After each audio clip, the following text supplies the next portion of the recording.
Hello Reds and welcome to and on this day in an absolutely glorious Liverpool. We're going to talk about the main man, Sadio Mane. You've got me, Kev Walsh, and this is Johnny Milburn, the gorgeous, the lovely beard on him. And we're going to have a little chat about, and a loving I imagine, about how much we love Sadio Mane, Johnny. Some player, mate. I think it's fair to say that when we signed him, I don't think everyone was on board from day one. I think he was very much one. It was at the time when we bought a lot of Southampton players, and it's fair to say it was hit and miss. And I think that's been kind of some of the misses there. But when we got him, I think he'd been linked with United the year before, and he'd scored quite a few goals. Beat Robbie Fowler's hat-trick to break our hearts, which was always a bit of a down, I suppose, at the time. But he didn't just beat it; he beat it by like something like 4.5 minutes. It was like unbelievable. No, Fowler's was 4.5 minutes, and he got like a 2.5 minute one. So it's still 2 minutes. It was about 90 odd seconds, I bet. Yes. Anyway, let's not fall out over it. We won't fall out over it. And look, we haven't done our research here. But yeah, when we signed him, Johnny, he'd scored. As I say, he'd scored the previous season against us when we'd gone from 2-0 up to 3-2 down at their place after coming on. And he was an exciting prospect, but by no means what we've got now. No, I think it felt at the time, spending a lot of money. I think he broke our transfer record that had previously been held by the glorious Andy Carroll. And so I think he might not have quite broke the transfer record actually, but for us it was big money for a player that was, I think there was a bit, as you say, a bit of fatigue around Southampton players at the time. And whilst he had done well against us, I don't think he was tearing up the league in the way that he is at the moment. No, I think he's one of those players as well. When he come in and he hit the ground running, it was another notch for Jurgen and the transfer committee to say, listen, we do know what we're doing here. Some of the players we're going to bring in are not necessarily the ones where you're buying a ready-made superstar. We're going to bring you players who are on the trajectory up to be a superstar, and he's definitely fulfilled that now. Now, obviously, he scored a lot of goals for Liverpool over the time, and he's part of a front three, which is probably the best front three in Europe. But what would you pick as your favourite Sadio Mane goal, John?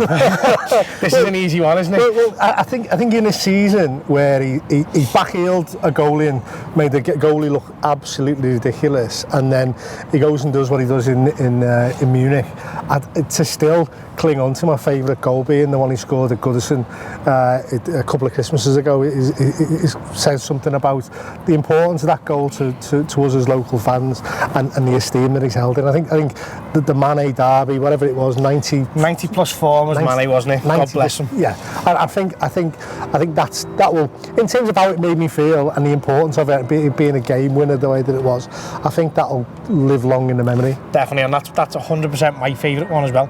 Now, what I'd say about Mané is, I think since he's been with us, he's definitely moved. I think he's probably the one who's moved places most out of the front three. He's very selfless in that when he first come in, I think he was playing off the right and cutting in, wasn't he? And he's been moved over to the left, and he's even played up front as the main man himself. I think he's as much as Firmino's the one that makes the front three tick. And I think maybe in the past you've had people saying Mané would be the first one out the door if we could have replaced him. I think he's definitely taken a step up now to prove he's on the trajectory to be a world superstar. Absolutely. I think in his first season, am I right in saying my memory's crap? But I'm right in saying that he right up until just after Christmas, he was absolutely flying money. And I think did he go to the Cup of Nations? Yeah, after the Cup of Nations, and we absolutely fell apart at the time. And so we had an interrupted first season.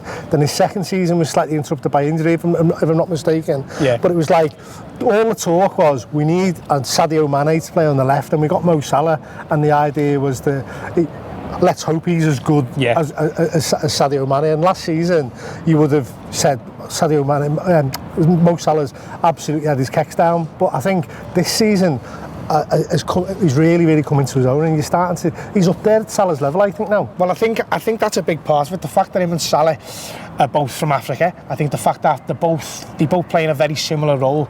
I think what you're seeing is Mane being pushed on by playing with Salah, and the fact that Salah now he's called the Egyptian King by us for good reason, but he's been African Player of the Year twice in a row. And I think you're probably looking at Mane and he's probably playing with him and thinking, well, yeah, he's a great player and long may it continue for him like that.